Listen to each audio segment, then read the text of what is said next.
南投县文化局对8月到11月这3个外月的时间内，是来推出山城厝内讲台语系列的课程，也有活动。文化局是表示讲，这活动拢是免钱的，所以正鼓励家长趁歇热带囡仔做伙来参加。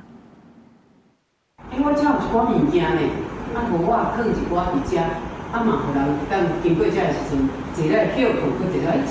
咱头先讲啊，分享吼。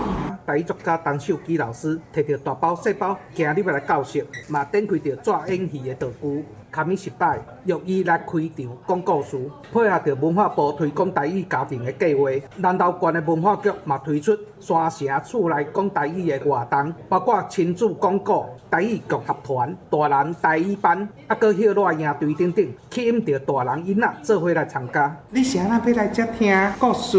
讲台语，因为阮伫厝的时阵，阿公甲阿嬷甲因讲话，拢会自动变成国语。来遮学安尼，大家练习，较有这个机会，甲这个话讲出来安尼。阮这个年代啊，拢一定爱讲国语嘛，无讲国语就会互罚钱。所以即摆想讲来接受这个台语啊，台语来发扬光大安尼就对。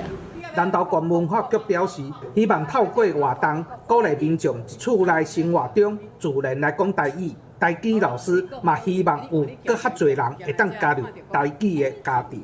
阮对7月到11月总共有750点钟的课程，然后希望讲会当有全县啊，会当有980户的台语家庭会当来参与。成为简单的语序，生活中直接教学。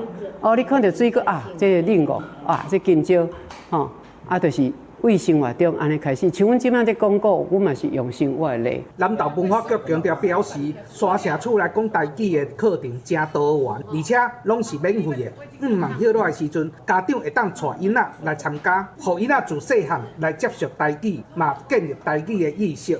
提醒大人爱通囡仔来讲台语。记者安修南投报道。